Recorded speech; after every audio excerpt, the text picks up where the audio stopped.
ठीक है, तो आज का क्लास जो था हम लोगों का, कल वाले क्लास को आज कंटिन्यू करेंगे हम लोग। पिछले क्लास में हम लोगों ने कुछ न्यूमेरिकल्स के साथ में कंप्लीट खत्म किया हुआ था। ठीक है, तो आज जो रहेगा ये हम लोग को थोड़ा सा और आगे का टॉपिक स्टार्ट करने वाले हैं, और एक छोटा सा ही टॉपिक है। इसमें हम लोग देखेंगे कि टेम्परेचर डिपेंडेंसी जो रहता है ये रेजिस्टेंस रेजिस्टेंस या फिर रेजिस्टिविटी जो रहता है ये टेम्परेचर पे कैसे डिपेंड करता है।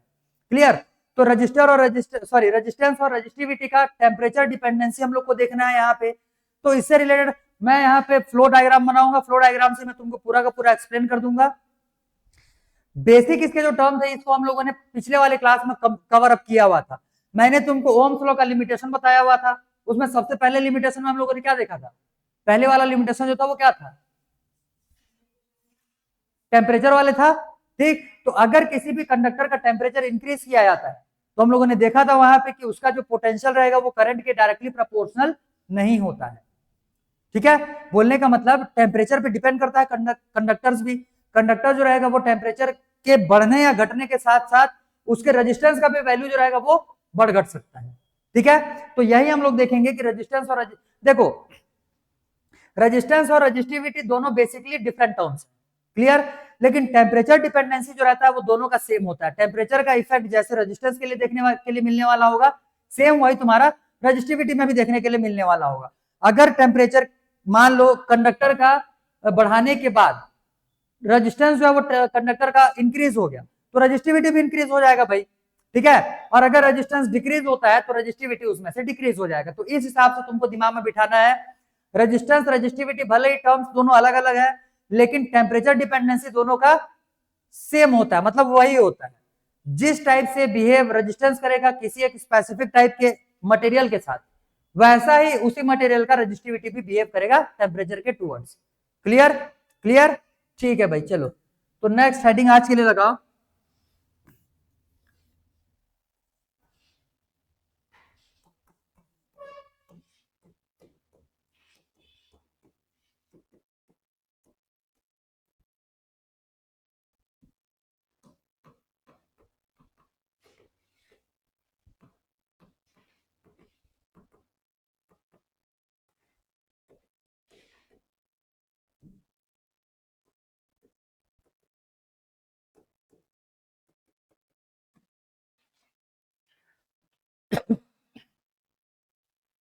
Temperature dependence of resistance and resistivity. ठीक है, तो ध्यान देना यहाँ पे। एक्चुअली में हम लोगों को यहाँ पे हम लोगों ने जो पिछले वाले फॉर्मूलेस डिराइव किए हुए थे उनका हम लोग को यूज करना है। रेजिस्टेंस का फॉर्मूला तो तेरे को याद है क्या? हाँ बोल।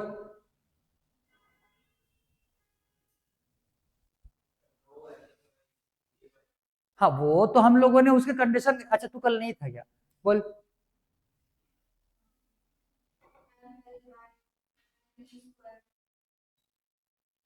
M L by N E square tau A.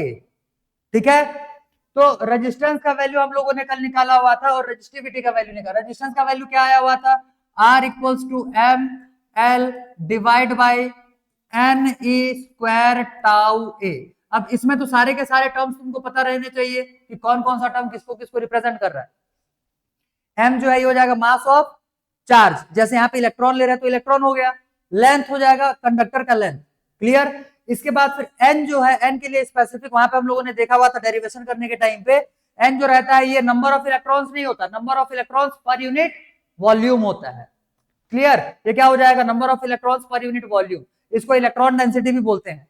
Next tau जो है ये क्या हो जाएगा? एवरेज रिलैक्सेशन टाइम, मतलब सारे ही पार्टिकल्स के या सारे ही चार्ज जो वहां पे रहने वाले रहेंगे पार्टिकल्स, उनका average relaxation time. Next area दिया हुआ है तो एरिया क्या हो जाएगा यहां से? Area of conductor. ठीक है, अब इसी से हम लोगों ने रो भी डिराइव किया हुआ था। रो का वैल्यू एल और ए को छोड़ दो भाई, एल और ए को छोड़ देंगे तो रो का वैल्यू कितना आ जाएगा? M divide by N E square, और ये हो जाएगा टाउ। ठीक, इतना समझ में आ गया होगा। अब ध्यान दो, टेम्परेचर पे जैसे डिपेंड कर रहा है, तो अगर हम लोग रेजिस्टेंस की बात करेंगे तो रेजिस्टेंस किन किन फैक्टर्स पे यहाँ पे डिपेंड करेगा? एक तो लेंथ हो गया, एक तो उसका एरिया हो गया। क्लियर? एक हो जाएगा number of electrons per unit volume. Clear. और दूसरा हो जाएगा टाउ। टाउ बोलने का मतलब एवरेज रिलैक्सेशन टाइम, क्योंकि यही सारी चीजें जो है ये चेंज हो सकते हैं। अरे इतने टर्म्स चेंज हो सकते हैं भाई, किसी ना किसी तरीके से अगर चेंज करने की कोशिश करोगे तो सिर्फ किसी को चेंज करोगे। इलेक्ट्रॉन का चार्ज कैसे चेंज करोगे? इलेक्ट्रॉन का मास चेंज कर पाओगे क्या? तो ई और एम का वैल्यू तो किसी भी हाल में चेंज नहीं हो सकता। तो यहां पे देखा जाए रेजिस्टेंस जो है वो एल, एन, टाउ और ए पे डिपेंड किया। क्लियर। वहीं अगर रो की बात करते हैं तो ये किस पे डिपेंड करेगा? एन और टाउ पे ही डिपेंड करेगा ये फिर सीधा। क्लियर। तो यहां पे बेसिकली हम लोग देख रहे हैं टेम्परेचर डिपेंडेंसी। तो टेम्परेचर डिपेंडेंस बोलने का मतलब पहले तो हम लोग को ये देखना पड़ेगा इनमें से कौन कौन से फैक्टर्स ऐसे हैं जो टेम्परेचर पे चेंज होंगे। ठीक है। और टेम्परेचर पे अगर कोई सा भी फैक्टर चेंज हो रहा है तो उस पे जो रेजिस्टेंस और रेजिस्टिविटी डिपेंड हो रहा है वो भी चेंज हो जाएगा। बात समझ में आया? तो पहले तो हम लोगों ने ये जो फॉर्मूले लिखे हुए हैं इनमें हम लोग ये चेक करेंगे कि कौन कौन से टर्म्स ऐसे हैं जो टेम्परेचर बढ़ाने से बढ़ेंगे या घटेंगे। ठीक है। अब देखो ध्यान से,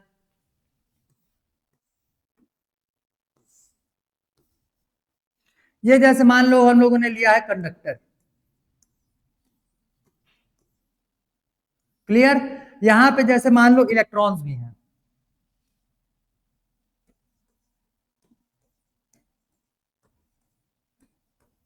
ठीक है। यहां पे क्या है? ये इलेक्ट्रॉन्स भी। अब ध्यान दो, इलेक्ट्रॉन्स जो है ये अभी इनके एटम से एक एक मान लो निकला हुआ है। क्लियर। तो अभी इतने ही रीजन को मान लो कि ये तुम्हारा यूनिट यूनिट वॉल्यूम होगा। क्लियर। तो अभी इसमें तुमको कितने इलेक्ट्रॉन्स देखने के लिए मिल रहा है? 4। ठीक है। अभी इसमें टोटल 4 इलेक्ट्रॉन्स देखने के लिए मिल रहा है।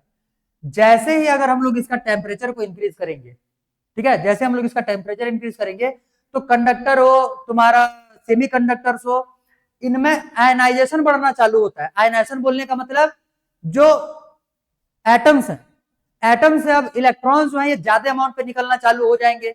बात समझ में आया इतना? तो अगर यहां से आयनाइजेशन ज्यादा हो जाएगा तो नंबर ऑफ इलेक्ट्रॉन्स भी क्या हो जाएंगे? बढ़ जाएंगे। समझे? नंबर ऑफ इलेक्ट्रॉन्स भी क्या हो जाएंगे? यहाँ पे बढ़ जाएंगे। अब ध्यान दो दूसरा, यहां पे जैसे इलेक्ट्रॉन्स हैं, ये जैसे इलेक्ट्रॉन हो गया। ठीक है। अगर हम लोग क्या करते हैं, इसको टेम्परेचर प्रोवाइड करते हैं। अगर हम लोग इसको क्या करेंगे? टेम्परेचर प्रोवाइड करेंगे। तो टेम्परेचर प्रोवाइड करेंगे तो फिर होगा क्या? इसका रिलैक्सेशन टाइम जो है, मतलब रिलैक्सेशन टाइम जो है ये बढ़ेगा कि कम हो जाएगा? सोच के बताओ, थोड़ा सोचो।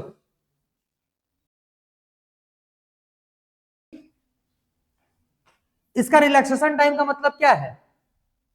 कि एक मतलब दो कोलिजन के बीच का टाइम हो जाएगा। अगर हम लोग टेम्परेचर बढ़ाएंगे तो जाहिर सी बात है इलेक्ट्रॉन को एनर्जी मिलेगा। एनर्जी मिलेगा तो वो काइनेटिक एनर्जी मिल रहा है ना उसको। तब के केस में वो सारा एनर्जी को भागने में यूज करेगा, और पहले जितनी स्पीड से जा रहा था उसका वेलोसिटी जो है वो क्या हो जाएगा? इंक्रीज हो जाएगा। तो अगर वेलोसिटी इंक्रीज हो जाएगा तो यहां से यहां जाने में उसको टाइम कम लगेगा कि ज्यादा लगेगा? कम लगेगा, सीधी सी बात है। यहाँ पे टाउ जो है, एन जो है, अगर टेम्परेचर बढ़ाते हैं तो नंबर ऑफ इलेक्ट्रॉन पर यूनिट वॉल्यूम जो है ये इंक्रीज करता है। ठीक है। और यहाँ पे टाउ, टाउ बोलने का मतलब एवरेज रिलैक्सेशन टाइम जो है ये डिक्रीज करेगा। तो यहाँ पे एन जो है ये क्या करने वाला है? इंक्रीज। क्लियर। मतलब number of electrons per unit volume ये इंक्रीज करेगा, और टाउ जो रिलैक्सेशन टाइम है ये क्या हो जाएगा? डिक्रीज। क्यों? क्योंकि जब इसको एनर्जी मिलेगा तो भाई भागेगा ये तेजी से, और तेजी से भागेगा तो दो जो टकराने का बीच का जो टाइम रहेगा ये कम हो जाएगा। समझे? अगर मैं यहां से धीरे धीरे जा रहा हूं और दीवार से टकराऊंगा तो टाइम ज्यादा हो गया। अब अगर मेरे को एनर्जी मिल जाएगा, खाना पीना खा करके मेरे को जब एनर्जी मिल जाएगा तो मैं इसको तेजी से भागूंगा वहां, तो टाइम मेरा कम हुआ कि नहीं हुआ उसे टकराने का? और जब कोलिजन के बीच का टाइम कम हो जा रहा है बोलने का मतलब तुम्हारा रिलैक्सेशन टाइम डिक्रीज हो गया। आया इतना बात समझ में? इतना बात समझ में आ गया? क्लियर है? ये दोनों टर्म समझना इंपॉर्टेंट था, क्योंकि इसके बिना अभी जो 3 हम लोग डिस्कशन करने वाले हैं वो कोई काम का नहीं निकलेगा। ठीक है। तो क्या क्या चीजें इंक्रीज और डिक्रीज हुआ, कोई डाउट नहीं है? तो यहां से number of electrons per unit volume increase कर जाएगा, मतलब इलेक्ट्रॉन डेंसिटी बढ़ने वाला है, और साथ ही साथ जो रिलैक्सेशन टाइम है वो क्या हो जाएगा? डिक्रीज हो जाएगा, एवरेज रिलैक्सेशन। ठीक। चलो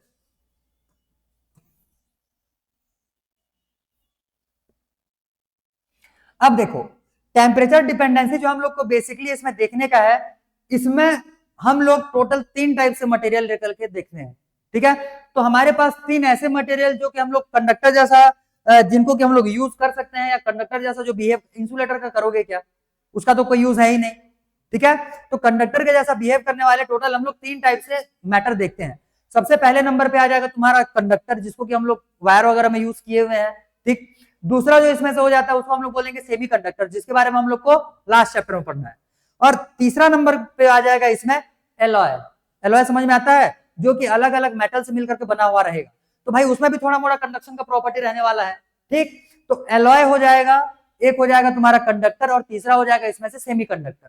तो तीनों में हम लोग को देखना है, तीनों ही टाइप्स के मटेरियल में हम लोग को देखना है कि रेजिस्टेंस और रेजिस्टिविटी पे टेम्परेचर इंक्रीज या डिक्रीज किया जाए तो इंपैक्ट क्या पड़ने वाला होगा। तो सबसे पहले हम लोग ये देख लेते हैं कि टेम्परेचर का इंपैक्ट क्या होता है, और दूसरा हम लोग देखेंगे कि एक्चुअली में टेम्परेचर को इंक्रीज करेंगे या फिर डिक्रीज करेंगे। तो कंडक्टर हो गया, सेमी कंडक्टर हो गया और एलॉय हो गया, इन तीनों में ही रेजिस्टेंस रेजिस्टिविटी का अमाउंट बढ़ने वाला होगा या फिर कम होने वाला होगा, ठीक है। और बढ़ेगा तो कितना बढ़ेगा और कम होगा तो कितना कम होगा, उसके लिए फिर एक फॉर्मूला फाइनली हम लोग को डिराइव करना है, छोटा सा ही है वो, बहुत ज्यादा उसमें तुमको क्या बोलना चाहिए, ज्यादा बड़ा साइज का वो तुमको देखने के लिए नहीं मिलना, छोटा सा ही है, जल्दी हो जाने वाला है।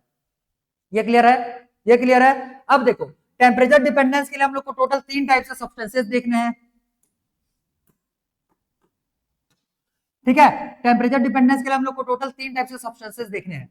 सबसे पहले नंबर पे इसमें हम लोग देखेंगे कंडक्टर्स, और दूसरे नंबर पे देखेंगे हम लोग सेमी कंडक्टर्स, और तीसरे नंबर पे हम लोग देखेंगे इसमें एलॉय, ठीक है। एलॉय देखो, पहले नंबर पे जैसे हम लोग ले लिया कंडक्टर,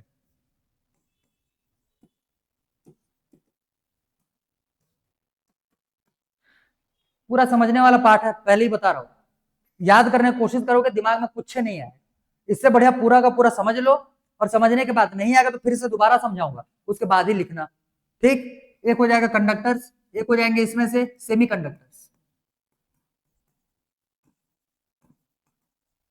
और एक हो जाएगा इसमें से एलॉय, ठीक। एनसीईआरटी में भी एलॉय का ना दिया हो एलॉय, लेकिन रेफरेंस बुक्स वगैरह में दिया हुआ है, तो इसको मेरे को कवर करवाना ही है, तो ध्यान से समझते हुए चलो। कंडक्टर जो रहेंगे बेसिकली, हाँ हो क्या रहा है यहाँ पे, एन जो है ये इंक्रीज कर रहा है, क्लियर, और टाउ जो है यहाँ पे डिक्रीज कर रहा है,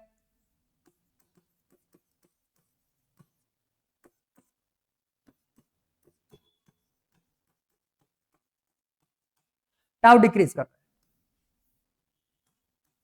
ठीक है। अब ध्यान दो, फॉर्मूले की अगर बात करेंगे तो सबसे पहले जैसे रेजिस्टेंस, अच्छा एक चीज तो मैंने बताया ना, भूल गया, अभी हम लोगों का जैसे एम एन ई स्क्वायर टाउ, यही हम लोग देख रहे हैं दोनों में। अभी हम लोग ये एज्यूम कर लेते हैं कि टेम्परेचर बढ़ाएंगे तो भी कंडक्टर हो, इंसुलेटर हो, मतलब कंडक्टर हो, सेमी कंडक्टर हो या एलॉय हो, इसके लेंथ और इसके एरिया ऑफ क्रॉस सेक्शन पे अभी कोई इंपैक्ट नहीं पड़ेगा, हम लोग ये एज्यूम करके चल रहे हैं। बाकी ऐसा नहीं होता, जाहिर सी बात है, टेम्परेचर अगर बढ़ाओगे तो फिर कंडक्टर का लेंथ भी बढ़ जाता है उसमें, ठीक है। लेंथ बढ़ेगा तो उसका एरिया ऑफ क्रॉस सेक्शन कम हो जाएगा, और लेंथ बढ़ता है तो रेजिस्टेंस बढ़ता है, एरिया ऑफ क्रॉस सेक्शन कम होता है तो भी रेजिस्टेंस बढ़ता है, ठीक है, क्लियर। तो इस हिसाब से अभी हम लोग ये एज्यूम करके चल रहे हैं कि एरिया और लेंथ जो है ये टेम्परेचर से अभी इंडिपेंडेंट है, वो टेम्परेचर पे डिपेंड नहीं करेगा। तब ध्यान से देखो, रेजिस्टेंस और रेजिस्टिविटी दोनों में तुमको सिमिलर फैक्टर्स दिखेंगे, एम एन ई स्क्वायर टाउ, और यहाँ पे भी एम एन ई स्क्वायर टाउ। तो एम और ई स्क्वायर से कोई मतलब नहीं है, हम लोग को दोनों ही फैक्टर्स में क्या क्या दिख रहा है, एन और टाउ, ठीक है। तो दोनों ही किस पे डिपेंड किए, एन और टाउ पे, इसीलिए मैं बोला था कि रेजिस्टेंस और रेजिस्टिविटी दोनों का सेम डिपेंडेंसी होता है टेम्परेचर पे, क्लियर क्लियर, ठीक भाई। अब देखो, अगर हम लोगों ने यहाँ पे इंक्रीज किया हुआ है कंडक्टर, तो एक चीज यहाँ पे ध्यान देना, जो रेजिस्टेंस या फिर रेजिस्टिविटी है, रेजिस्टेंस या फिर रेजिस्टिविटी है, ये इनवर्सली प्रोपोर्शनल है, एक तो एन के, और दूसरा आर और रेजिस्टिविटी दोनों ही इनवर्सली प्रोपोर्शनल है किसके, टाउ के, क्लियर। तो यहां पे ध्यान देना, एन का वैल्यू अगर बढ़ेगा तो आर और रो कम होगा, टी का वैल्यू बढ़ेगा तो आर और रो कम होगा, समझ में आया। अरे रिवर्स प्रोपोर्शन में तो उल्टा होगा ना भाई, बात समझे कि नहीं समझे। अब ध्यान दो, यहां पे पूरा समझने वाली बात, एन क्या हुआ है, मतलब number of electrons per unit जो वॉल्यूम है ये क्या हुआ है, इंक्रीज, ये इंक्रीज हुआ है। तो ड्यू टू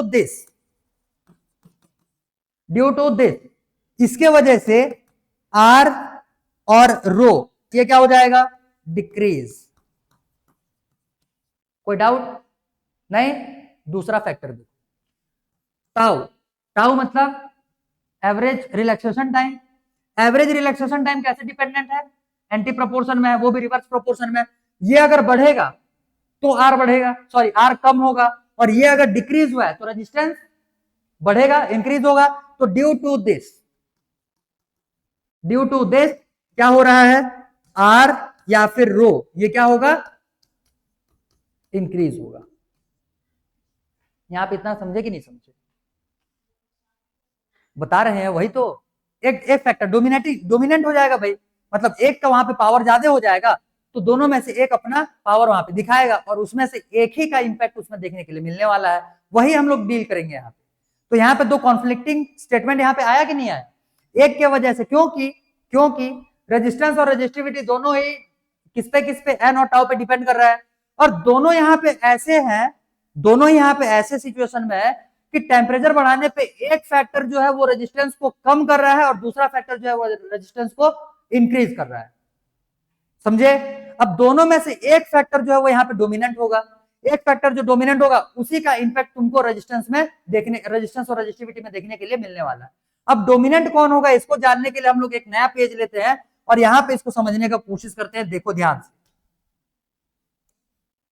से, जैसे ये है मान लो एक कंडक्टर, ये मान लो एक कंडक्टर, तो इसमें जो नंबर ऑफ फ्री इलेक्ट्रॉन्स होते हैं कितने होते हैं, कितने आसपास में होते हैं, लिखवाया रहूंगा मैं नंबर, फैक्ट्स वगैरह लिखवाए हैं क्या, नहीं, तो ध्यान दो।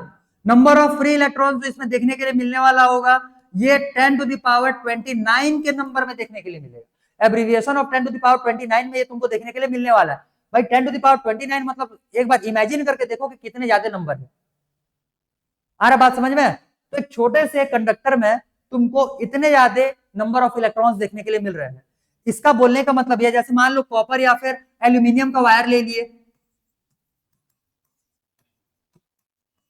ठीक है, कॉपर एल्यूमिनियम का किसी का एक वायर ले लिए, तो जब हम लोग इसमें से इलेक्ट्रॉन, क्योंकि इसमें तो फ्री इलेक्ट्रॉन भरे पड़े रहेंगे, इसमें इलेक्ट्रॉन्स जो है फ्री इलेक्ट्रॉन्स भरे पड़े हैं। भाई 10 टू द पावर 29 बोल रहे हैं, मतलब कम थोड़ी है वो, क्लियर, बहुत ज्यादा है।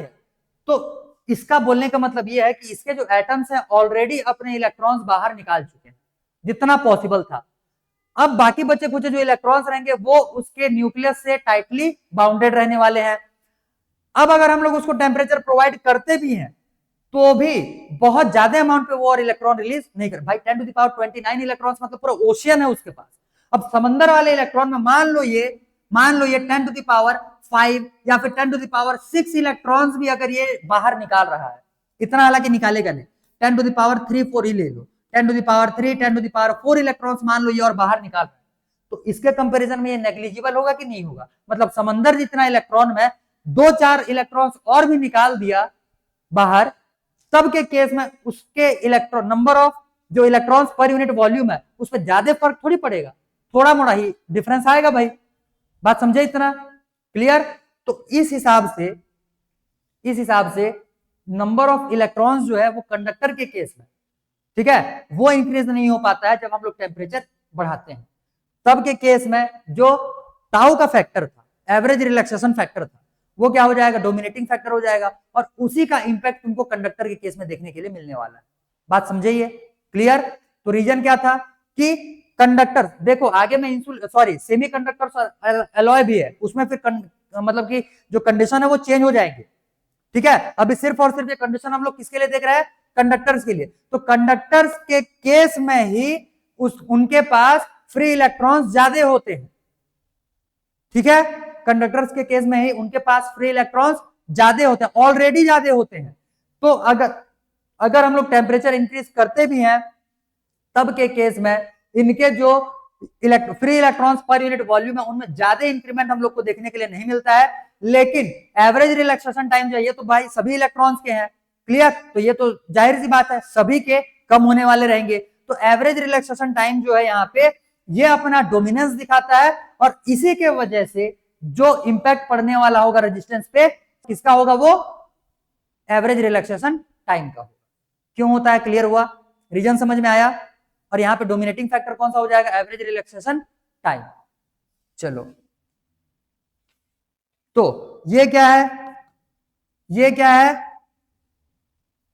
रेसेसिव फैक्टर, बायोलॉजी के हिसाब से अगर देखोगे तो। और ये क्या हो जाएगा? Dominant factor.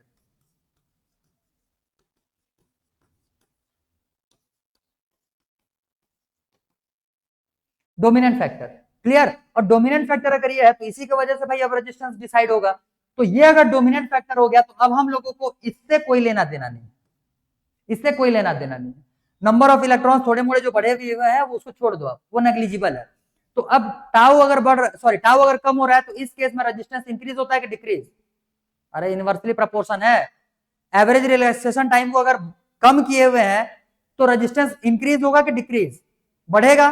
तब के केस में कंडक्टर में होता क्या है? टेम्परेचर अगर हम लोग इंक्रीज करेंगे तो इसका रेजिस्टेंस इंक्रीज हो जाएगा। बात इतना समझ में आया पूरा? ठीक है, चलो भाई। तो ये तो हो गया कंडक्टर्स के केस के लिए। अब हम लोग देखते हैं कंडक्टर्स के केस में। तो ध्यान दो, सेमीकंडक्टर्स के केस में मैंने प्रीवियस क्लास में भी बोला था, इसमें जो चार्ज कैरियर्स होते हैं ये तुमको दो टाइप से देखने के लिए मिलने वाले हैं। एक तो इलेक्ट्रॉन्स होंगे और साथ साथ होल्स, बताए थे होल्स, ठीक है? तो सेमीकंडक्टर्स में तुमको दोनों ही देखने के लिए मिलने वाले हैं। ऊपर से, क्योंकि सेमीकंडक्टर अभी तक नहीं पढ़े हुए हो तो जितना इन्फॉर्मेशन मैं बता रहा हूं तुम्हारे लिए एज अ फैक्ट काम होने वाला है, तो जैसे मैं बोलूं उसको एज इट इज दिमाग में बिठाते हुए चलना। सेमीकंडक्टर्स के केस में फ्री इलेक्ट्रॉन्स जो रहते हैं ये ज्यादा होते नहीं है, क्लियर? सेमीकंडक्टर्स के केस में उनके पास ऑलरेडी फ्री इलेक्ट्रॉन्स ज्यादा नहीं होंगे। तो जब उनके पास नंबर ऑफ फ्री इलेक्ट्रॉन्स ज्यादा नहीं है तो जब जैसे ही हम लोग उसको क्या देते हैं? टेम्परेचर प्रोवाइड करते हैं, तो आयोनाइजेशन अच्छा खासा होना चालू हो जाएगा। और जब आयोनाइजेशन होता है तो भर भर करके उसमें से इलेक्ट्रॉन्स जो है ये बाहर निकल करके आ जाएंगे। तो जब इलेक्ट्रॉन्स ज्यादा आ जाएंगे तो सेमीकंडक्टर्स के केस में ये जो एवरेज रिलैक्सेशन टाइम है ये डोमिनेटिंग फैक्टर ना होकर के कौन सा डोमिनेटिंग फैक्टर बन जाएगा? Number of electrons per unit volume, ठीक है?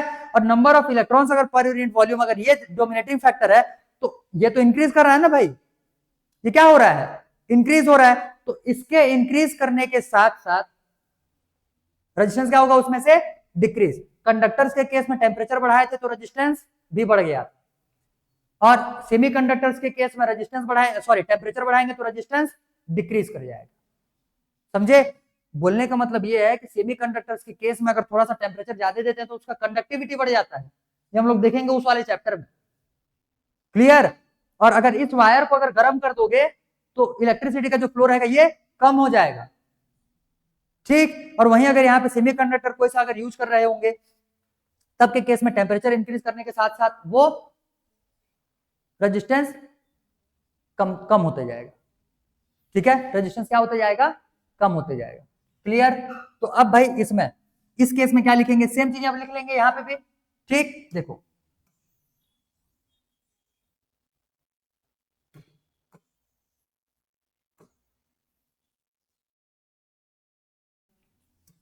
एक मिनट वेट कर लो।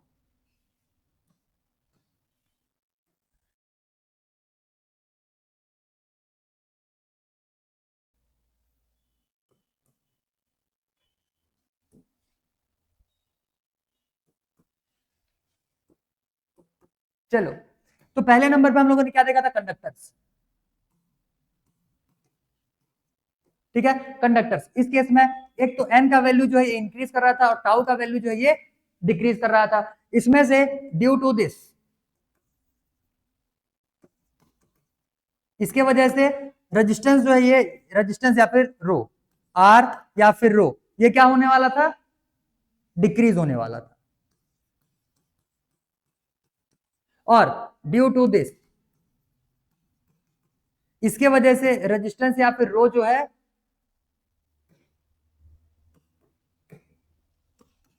ये इंक्रीज करने वाला था। और यही क्या है? यहां पे डोमिनेटिंग है, डोमिनेटिंग फैक्टर, ठीक? और ये नॉन डोमिनेटिंग फैक्टर।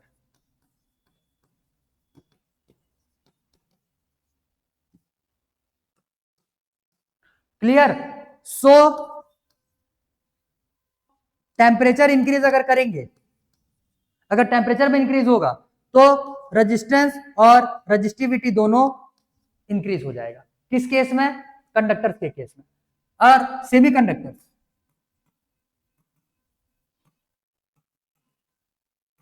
सेमीकंडक्टर्स इसमें भी क्या होगा? सेम फैक्टर एन, मतलब एन तो इंक्रीज हो ही रहा है, साथ ही साथ टाउ जो है ये डिक्रीज हो रहा है। ठीक, तो ड्यू टू दिस क्या हो जाएगा? रेजिस्टेंस और रेजिस्टिविटी दोनों के दोनों इंक्रीज करेंगे, सॉरी हाँ डिक्रीज करेंगे।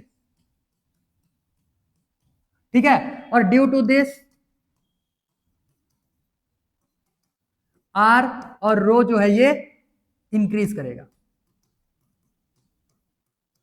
ठीक है, यहां पे क्या हो जाएगा? ये डोमिनेटिंग फैक्टर हो जाएगा।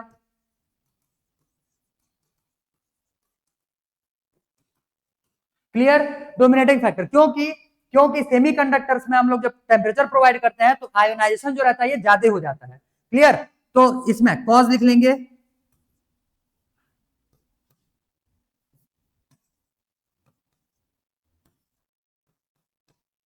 इन semiconductor,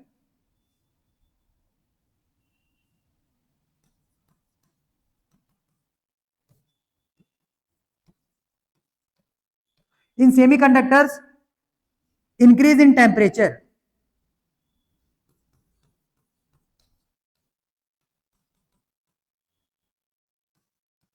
cause more ionization,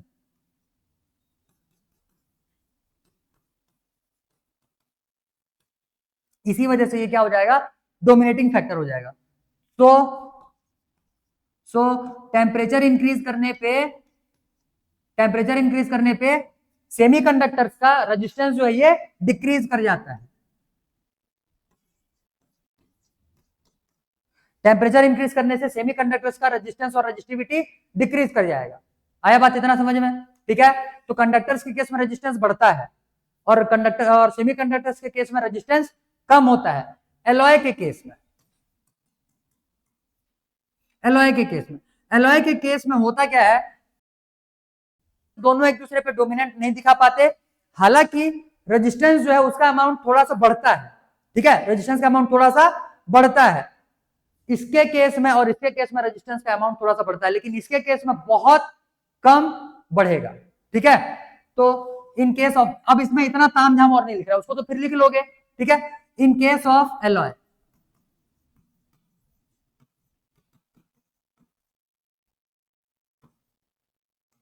resistance and resistivity increases with increase in temperature,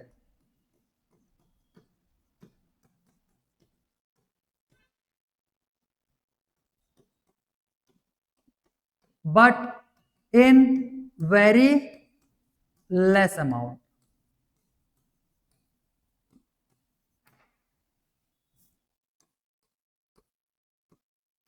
but in very less amount.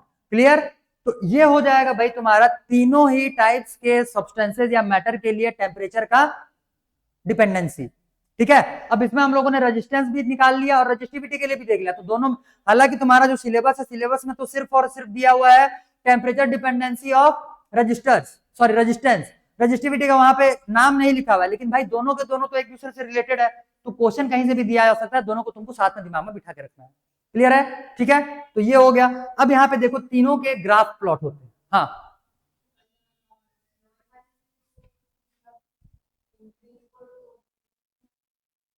क्या चीज?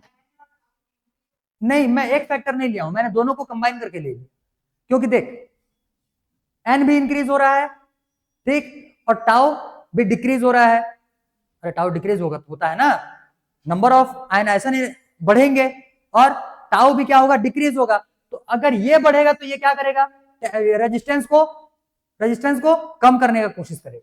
ठीक, और ये बढ़ेगा तो ये क्या करेगा? रेजिस्टेंस को बढ़ाने का कोशिश करेगा, क्योंकि ये बढ़ रहा है ना भाई, ये बढ़ेगा तो रेजिस्टेंस को कम करने का कोशिश करेगा, और ये कम हो रहा है तो ये रेजिस्टेंस को बढ़ाने का कोशिश करेगा। तो दोनों ही, ये जिस अमाउंट पे बढ़ा हुआ रहता है लगभग लगभग ये भी उसी अमाउंट पे कम हुआ रहता है, ठीक। तो दोनों एक दूसरे के ऊपर में ज्यादा डोमिनेंस नहीं दिखा पाते, तो रेजिस्टेंस इंक्रीज तो होता है लेकिन बहुत कम अमाउंट पे। तो हल्का सा डोमिनेटिंग फैक्टर यहाँ पे कौन सा बनने वाला होगा, टाउ, हल्का सा, ठीक है। और यहाँ पे हल्का सा ये एन जो है ये कम हो जाए, इस केस में टाउ जो है बहुत ज्यादा डोमिनेंट है, और एलॉय के केस में टाउ बहुत कम डोमिनेंट होगा, जिसके वजह से रेजिस्टेंस बढ़ने को तो है लेकिन बहुत ही कम अमाउंट में।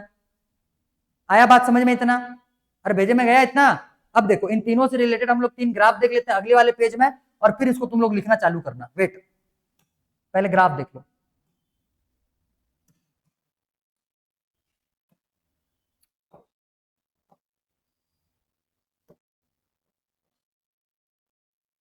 देखो तो कंडक्टर्स, एक हो जाएगा सेमी कंडक्टर्स और एक हो जाएगा इसमें से एलॉय, ठीक है।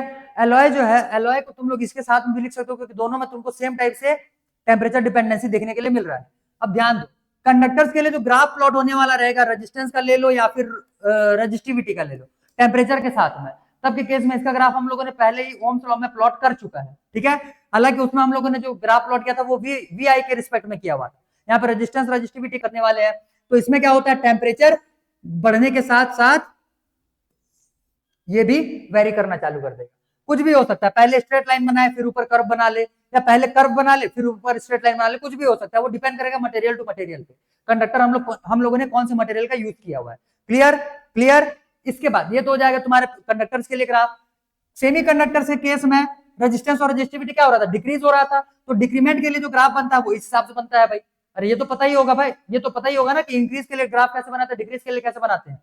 ये हो जाएगा रेजिस्टेंस रेजिस्टिविटी और इधर आ जाएगा तुम्हारा टेम्परेचर, ठीक। और एलॉय के लिए जो ग्राफ प्लॉट होने वाला रहेगा ये कांस्टेंट होना चाहिए था, लेकिन हल्का फुल्का बढ़ा ही देता रेजिस्टेंस को, तब के केस में ये लाइन को ऐसे सीधा ना खींच करके हल्का सा ऐसे क्या करेंगे, ऊपर ले लेंगे।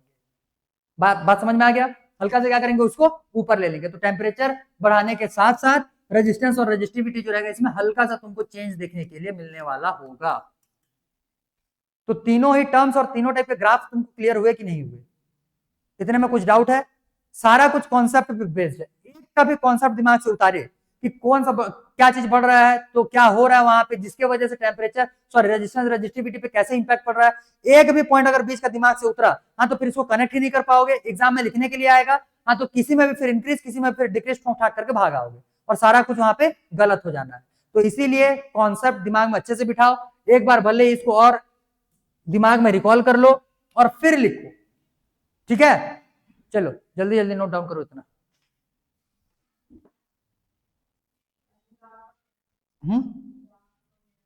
ग्राफ नहीं, थ्योरी भी आ सकता है भाई, कुछ नहीं बोल सकते क्योंकि आजकल जिस हिसाब से सिलेबस, सबसे ज्यादा झमेला सिलेबस कम होने के बाद से स्टार्ट। तुम लोग को लगता है कि सिलेबस कम हो गया तो हमारा लोड कम होगा, सिलेबस कम हुआ तो तुम्हारा झमेला झंझट बढ़ा दिया। अब कहां से क्वेश्चन कौन से अंदर से खोद के निकालेगा क्वेश्चन और देगा सीबीएसई, ये हमको भी नहीं पता है। पहले क्या थे कि सिलेबस ज्यादा थे तो हमको पता था कि एक्चुअल में कौन से क्वेश्चन का टारगेट रहता है, और सिलेबस रिड्यूस होने के बाद मैं पहले ही बोलता हूं, तुम्हारे पास चीजें जितने शॉर्ट फॉर्म में अवेलेबल होता है ना, उतना तुम्हारे लिए नुकसान होता है, किसी भी चीज का हो, किसी भी चीज का हो। जैसे क्वेश्चन जैसे सॉल्व करते हो, क्वेश्चन अगर देखते हो तो क्वेश्चन तुमको बड़े क्वेश्चन देख करके वैसे भी तुम्हारा आलसीपना आ जाता है, 4-4 5-5 लाइन के क्वेश्चन देख करके वैसे भी तुम्हारा आधा मोरल डाउन हो जाता है और बोलते हो कि हमसे सॉल्व भी नहीं होगा फिर। जबकि जितना लेंदी क्वेश्चन होता है उतने ज्यादा इंफॉर्मेशन उसमें गिवन रहता है। एक लाइन का क्वेश्चन दे दे, क्वेश्चन देखने में तो बहुत सुंदर दिखेगा तुमको, ठीक, लेकिन जब उसको सॉल्व करना आएगा तब पंचर हो जाओगे भाई फिर, समझे। तो कोई सा भी शॉर्ट चीजें नुकसानदायक ही होता है। तुम्हारा सिलेबस रिड्यूस किया गया है, सिलेबस रिड्यूस किया गया है तो वो तुम्हारे लिए बहुत बड़ी प्रॉब्लम वाली बात है कि क्वेश्चन अब कम टॉपिक्स में से उनको बनाने हैं, तो भाई वो लोग देखेंगे कि उसको उसके डेप्थ में और कितना जाया जा सकता है, और वहां से क्वेश्चन निकाल निकाल करके दिया जाएगा फिर, ठीक। तो ये तुम्हारे लिए फायदे वाली बात नहीं है सिलेबस कम होना, तुम्हारे लिए नुकसान वाली बात है। एक तो इन्फॉर्मेशन कम मिल रहा है वो अलग, ठीक, ऊपर से क्वेश्चन कैसे पूछेगा, क्योंकि चलो डिस्क्रिप्टिव क्वेश्चन में तुम्हारे यही सारे क्वेश्चन आ जाएगा, ऑब्जेक्टिव क्वेश्चन भी तो है 16, वही दिमाग घुमाता है फिर। क्लियर? तो किसी का भी शॉर्टकट हो नुकसान ही होता है, नुकसान, सिंपल। देखो, तो यहाँ पे तो हम लोगों ने ये भी देख लिया, इससे रिलेटेड ग्राफ भी देख लिया। अब हम लोगों ने यहाँ पे क्या क्या चेक किया? सबसे पहले तो एक बार इसको रिवाइज करो, दिमाग में घुमाओ। टेम्परेचर अगर इंक्रीज करेंगे तो कंडक्टर्स के केस में रेजिस्टेंस बढ़ेगा। रीजन क्या है बोलने से? उसके पास दो फैक्टर से एक हो जाएगा, उसमें से number of electrons per unit volume, number of free electrons ना, number of free electrons per unit volume, और दूसरा एवरेज रिलैक्सेशन टाइम, जिसमें से टाउ वहां पे डोमिनेटिंग फैक्टर होता है और रेजिस्टेंस को इंक्रीज करवाने में काम करता है भाई। तो कंडक्टर्स के केस में टेम्परेचर बढ़ाएंगे तो रेजिस्टेंस और रेजिस्टिविटी दोनों बढ़ेंगे। क्लियर? दूसरा, सेमीकंडक्टर के केस में रेजिस्टेंस और रेजिस्टिविटी दोनों कम होंगे। क्लियर? और तीसरा, एलॉय के केस में रेजिस्टेंस बढ़ेगा लेकिन बहुत ही कम अमाउंट में बढ़ेगा। ठीक है? ठीक है? क्लियर? और ये तीनों ही केसेस जो हम लोगों ने देखा हुआ था, रेजिस्टेंस के लिए बार बार बोल रहा हूं, एरिया और लेंथ अभी हम लोग टेम्परेचर से इंडिपेंडेंट मान करके चल रहे हैं। ठीक? क्लियर? अगर एरिया और लेंथ ले लोगे तो फिर रेजिस्टेंस तो वैसे भी बढ़ ही जाएगा, उसमें फिर इनका और काम ही नहीं होना है, क्योंकि रेजिस्टेंस के लिए हम लोगों ने देखा हुआ था कि जब भी कंडक्टर का लेंथ इंक्रीज किया जाता है तो रेजिस्टेंस का अमाउंट ज्यादा हो जाता है, और उसका एरिया ऑफ क्रॉस सेक्शन जब इंक्रीज होगा तो रेजिस्टेंस कम हो जाएगा। क्लियर? तो इस बेसिस पे ये हो जाएंगे भाई तुम्हारे तीनों ही टाइप के मटेरियल्स के लिए टेम्परेचर का डिपेंडेंसी। अब भाई यहाँ पे हम लोगों ने ये तो देख लिया कि टेम्परेचर पे कैसे डिपेंड है। अब टेम्परेचर कितना इंक्रीज करेंगे तो रेजिस्टेंस रेजिस्टिविटी कितना बढ़ेगा या कम होगा वो भी तो पता रहना चाहिए। इसके लिए हम लोग को एक छोटा सा टर्म देखना रहता है जिसको हम लोग बोलते हैं टेम्परेचर कोफिशिएंट। क्या बोलेंगे उसको? Temperature coefficient. ठीक है? तो टेम्परेचर कोफिशिएंट ऑफ रेजिस्टेंस और टेम्परेचर कोफिशिएंट ऑफ रेजिस्टिविटी दोनों ही हम लोग देखेंगे। तो एक को डिराइव करेंगे और दूसरे का डेरिवेशन हम लोग उसी से लेंगे। जैसे रेजिस्टेंस का निकाल लेते हैं, फिर हमको पता है ना कि R is equal to rho L by A होता है, तो जहां जहां रेजिस्टेंस दिखेगा वहां पे रो एल बाई ए रख देना फिर, क्योंकि लेंथ और एरिया को हम लोग कांस्टेंट मान करके चल रहे हैं। ठीक है? चलो ठीक है, तो नेक्स्ट हेडिंग लगाओ।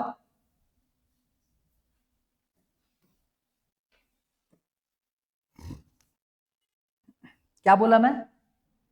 कोफिशिएंट।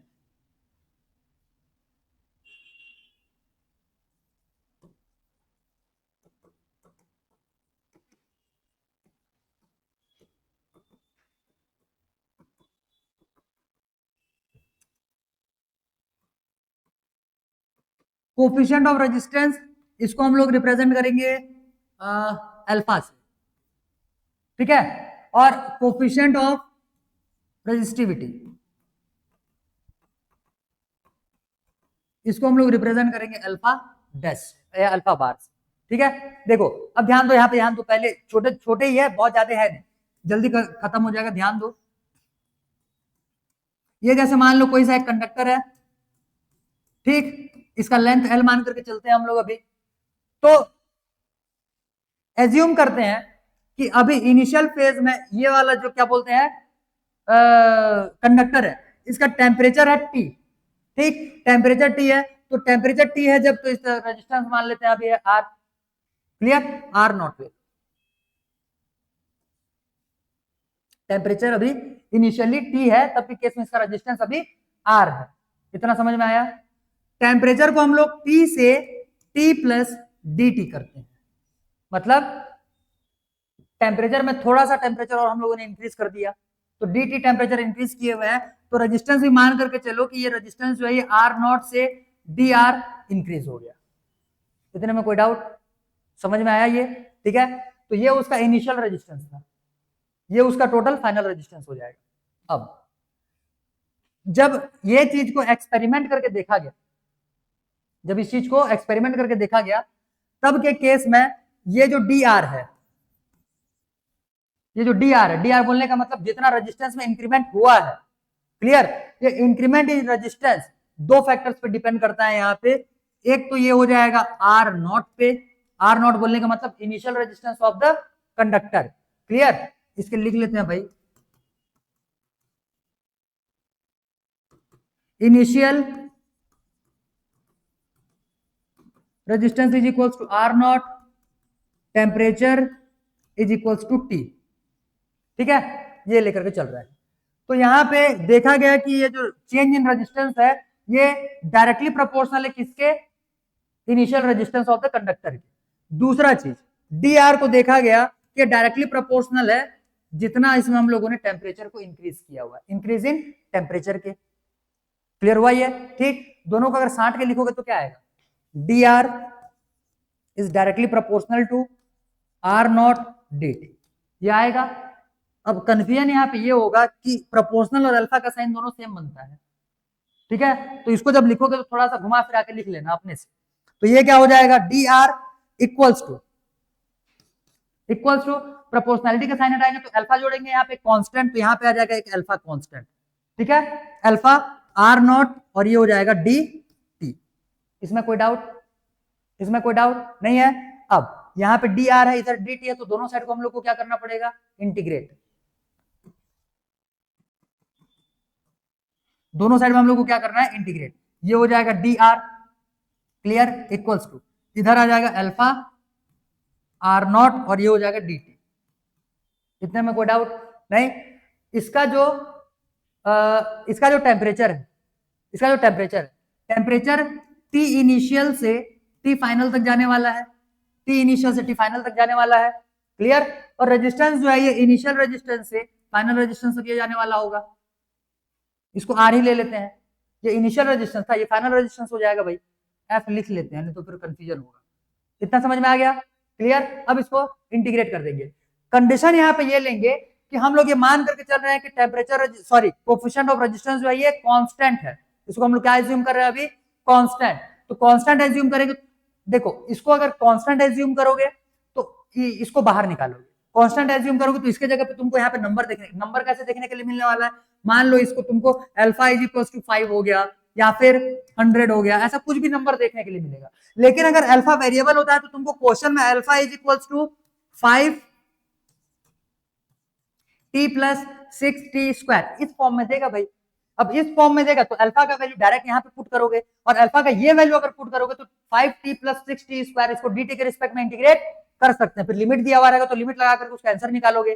तो वेरिएबल होने का मतलब यही होता है, सिर्फ इतना। वेरिएबल रहेगा तो वो तुमको इंटीग्रेट करने में हेल्प करेगा, नहीं कांस्टेंट है तो वो बाहर निकल आएगा। भेजे में आया इतना, ठीक है। तो अभी हम लोग इसके लिए क्या मान रहे हैं, अल्फा जो है ये कांस्टेंट है, तो ये क्या हो जाएगा, आर डी आर का इंटीग्रेशन आर, कहां से कहां तक, आर नॉट से आर फाइनल तक, इक्वल्स टू ये क्या हो जाएगा, अल्फा बाहर आर नॉट भी बाहर आएगा। अब इसको अगर इंटीग्रेट करेंगे तो क्या आ जाएगा, यहां से डी टी का इंटीग्रेशन टी, और टी को कहां से कहां लेना है, टी इनिशियल से टेम्परेचर फाइनल। ये डी टी में टी टाइम नहीं है ना, टेम्परेचर है, समझ जाओगे। ठीक, अब इसको सॉल्व कर देंगे भाई, इधर आ जाएगा ये R f minus R naught, clear. इस साइड में क्या हो जाएगा, ये अल्फा आर नॉट, और यहां से ये T final minus T initial. कोई डाउट इसमें नहीं। आगे R f minus R naught equals to ये हो जाएगा अल्फा, और आर नॉट है ना ये आर नॉट, और इसको क्या लिख सकते हैं, डेल टी लिख सकते हैं, मतलब change in temperature, final temperature minus initial temperature. इतना समझ में आ गया। अब यहां से अगर निकालना चाहो तो आर फाइनल का वैल्यू भी निकाल सकते हो और अल्फा का भी वैल्यू निकाल सकते हो। इधर ही मैं आर फाइनल का वैल्यू निकाल दे रहा हूं, उधर साइड में अल्फा का वैल्यू निकाल देंगे। तो आर फाइनल का वैल्यू क्या हो जाएगा, R f equals to R naught plus alpha R naught del T, clear. R naught को कॉमन निकाल दिए तो R F is equal to क्या हो जाएगा, यहां से आर नॉट और 1 प्लस अल्फा डेल टी। ये है भाई तुम्हारा, एक ही करो, अल्फा मत निकालो, एक ही कर लो। तो इसमें देखो ध्यान से क्या क्या चीजें हैं। अगर तुमको बोलेगा कि टेम्परेचर कोफिशिएंट निकालो, एक काम करते हैं लिख देते हैं यहाँ पे, भले इसको याद करो ना करो। अल्फा का वैल्यू यहां से क्या हो जाएगा, जैसे यहाँ पे ये R f minus R naught है और यहाँ पे alpha R naught del T है, तो अल्फा का वैल्यू यहां से क्या हो जाएगा, alpha equals to R f minus R initial R naught divide by R naught del T. ये हो जाएगा क्या चीज, अल्फा कोफिशिएंट ऑफ रेजिस्टेंस, ठीक है। इतना समझ में आ गया। अब ध्यान दो, यहाँ पे क्वेश्चन में तुमको कुछ भी दे सकता है, बोलेगा कि कुछ एक स्पेसिफिक टेम्परेचर में इंक्रीज करने के बाद उसका अल्फा का भी वैल्यू तुम्हारा गिवन रहेगा, तो बोलेगा रेजिस्टेंस कितना इंक्रीज होगा, तब के केस में ये फॉर्मूला ठोक देना, क्लियर। और ये है अल्फा। अल्फा बोलने का मतलब ये है क्या कि किसी भी एक सब्सटेंस में यूनिट डिग्री टेम्परेचर अगर इंक्रीज करते हैं तो उसका जो रेजिस्टेंस है उसमें कितना ज्यादा चेंज देखने के लिए मिलेगा। ये R f minus R naught क्या है, ये चेंज इन रेजिस्टेंस है with respect to initial resistance. समझ में आया? तो क्या बोल रहा है ये, अल्फा का मतलब क्या है कि यूनिट डिग्री टेम्परेचर अगर इंक्रीज करते हैं तो किसी भी एक कंडक्टर या फिर किसी भी मटेरियल में चेंज इन रेजिस्टेंस जो है वो ओरिजिनल के कंपैरिजन में कितना हुआ है, ये तुमको बताता है coefficient of alpha. Clear? Clear? इतना समझ में आ जाएगा। अब यहां से मान लो तुमको रेजिस्टिविटी निकालना है, तो रेजिस्टिविटी के लिए करोगे क्या, ये जो आर एफ है इसके जगह पे क्या लिखेंगे, रो एफ और एल बाई ए, और इस साइड में क्या आ जाएगा इसके जगह पे रो आई एल बाई ए। तो एल बाई ए कैंसिल हो जाएगा और बचेगा क्या, rho F is equal to rho naught या फिर रो आई और 1 प्लस अल्फा डेल टी, यही बचेगा। ठीक है, एक काम करते हैं नेक्स्ट पेज में इसके लिए भी लिख देते हैं। तो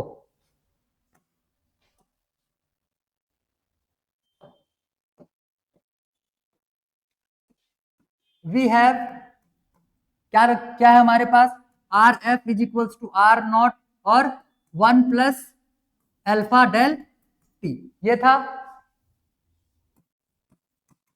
we know that R is equals to rho L by A, ये होता है। तो इसको सबको चेंज करो, ये हो जाएगा rho F L by A, clear, equal to ये हो जाएगा रो इनिशियल या रो नॉट और ये 1 प्लस एल, एक सेकेंड एल बाई ए इधर भी तो बचेगा, rho naught multiply by L by A और यहाँ पे क्या आ जाएगा ये 1 प्लस अल्फा डेल टी। ठीक, एल बाई ए कैंसिल हो जाएगा, rho F is equal to finally आ गया रो नॉट और यहां से आ जाएगा 1 प्लस अल्फा डेल टी, ये हो जाएगा भाई तुम्हारा क्या चीज, एक सेकंड यहाँ पे अल्फा ना ले लेना, इसको अल्फा बार ले लेना। रेजिस्टेंस के केस में ये क्या आ जाता है, अल्फा बार आ जाता है। ठीक है, तो यहां से अगर अल्फा बार का वैल्यू भी निकालना चाहो तो निकाल सकते हो। Alpha bar is equal to यहां से हो जाएगा rho F minus rho naught divide by क्या हो जाएगा, रो नॉट डेल टी। आया इतना समझ में? ठीक है, तो ये क्या वैल्यू प्रोवाइड करता है, ये वो वैल्यू प्रोवाइड कर, मतलब अल्फा और अल्फा डेल्स जो है ये रेजिस्टेंस और रेजिस्टिविटी में कितना चेंज हो रहा है ये बताएगा विथ इंक्रीज और decrease in unit degree temperature. ठीक है, चलो भाई, तो ये हो गया। पहले इसको लिखे क्या, पहले इसको लिखो, पहले इसको कंप्लीट लिखो। चलो ये है तुम्हारा लास्ट नेक्स्ट पेज, इसमें से अगर कुछ मैच करके लिखना हो तो देख लो और लिख लिया हो तो फिर हो गया कंप्लीट। ठीक है, तो इतने में से भाई हम लोगों ने देख लिया टेम्परेचर डिपेंडेंसी, और इसके बाद अब हम लोग का न्यूमेरिकल्स बचा हुआ है। नेक्स्ट क्लास में भी हम लोग का पूरा न्यूमेरिकल पे ठूसा है, तो थोड़ा सा फॉर्मूले सारे के सारे याद करके पहुंचना अगले वाले क्लास में, और अगर मिस हो गया तो भाई फिर तुम्हारी रिस्पॉन्स